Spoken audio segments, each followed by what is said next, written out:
तरह से मोदी जी ने डील किया है इनसे वो काबिल तारीफ है। एससीओ मीटिंग में भी ऑप्टिक्स के लिए जी से मिले, पुतिन से मिले, तो ट्रंप को मैसेज एक चला गया। बुलीज का ये होता है, देखिए बुलीज वेट करते हैं, या तो आप झुक गए, जैसे स्विट्जरलैंड झुक गया, जापान झुक गया, ईयू झुक गया, तो बुली और चढ़ जाता है। तो मोदी जी अब आ गए हैं, ट्रंप की केयर डे केयर में कर रहे हैं। देखिए, the only thing that you can predict about Trump is that you can't predict anything about him.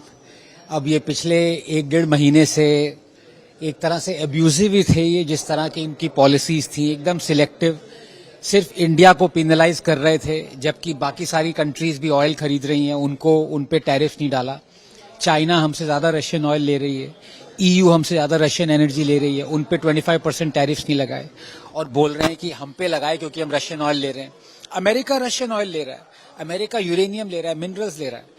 Putin ने कहा कि जब से ट्रंप आए तब से 20% यूएस रशिया ट्रेड इंक्रीज हो गया, और इनके जो वो जिनको मैं कहूंगा कि जो मिनोज हैं ट्रंप के, नवारो एंड ऑल दोस, वो कहने लगे कि ये मोदी का वॉर है। उन्होंने कहा मतलब रशियन यूक्रेन वॉर को मोदी का वॉर। तो बहुत ही एब्यूजिव तरह से कर रहे थे, और जिस तरह से मोदी जी ने डील किया है इनसे वो काबिल तारीफ है। I can not congratulate the whole dispensation enough. जो एससीओ मीटिंग में भी ऑप्टिक्स के लिए जी से मिले, पुतिन से मिले, तो ट्रंप को मैसेज एक चला गया कि हम भले ही आपको रिटर्न गिफ्ट अब्यूजेस ना दें जैसे आप दे रहे हो, लेकिन हम आपको बता रहे हैं कि हम झुकने वाले नहीं हैं।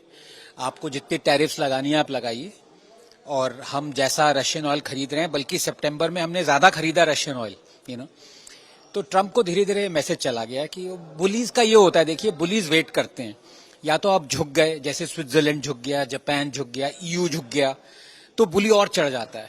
तो ट्रंप सोच रहे थे कि ये मोदी भी ऐसे झुक जाएगा, और ये मैंने सीज फायर करा दिया। और एक्चुअली दुख की बात, ट्रंप से मुझे इतना वो नहीं, जो हमारे खुद के नेता ट्रंप को पैरट करने लगे। राहुल गांधी कहने लगे हम भी डेड इकोनॉमी है, स्टालिन कहने लगे कि हम प्रॉफिट कर रहे हैं, इलीट्स कर रहे हैं, जबकि एकदम गलत बात है। Billions of dollars Tamil Nadu state government, Andhra ने रशियन ऑयल बेच के कमाए, तो अब लाइन पे आ गए। तो ट्रंप का देखिए डीलिंग ऐसा है, ये डे केयर में होता है ना, बच्चे, किसी ने रैटल फेंक दिया, कोई प्रैम से कूद के भाग गया, किसी का डायपर सॉइल हो गया, तो उनको वो केयर के लिए चाहिए होते हैं। तो मोदी जी अब आ गए हैं, ट्रंप की केयर डे केयर में कर रहे हैं। यस, हाँ, नहीं, it's a fantastic, I would say. मैं इसको एक तरह से रिफॉर्म नहीं कहूंगा, जीएसटी वाज अ रिफॉर्म, तो ये रीस्ट्रक्चरिंग कह लीजिए, and it was much needed also. But you need a 2-tier system, because poor must pay according to what they can earn, what their means are. So I think rationalization किया है, restructure किया है, and I completely welcome it. It's very good, yeah.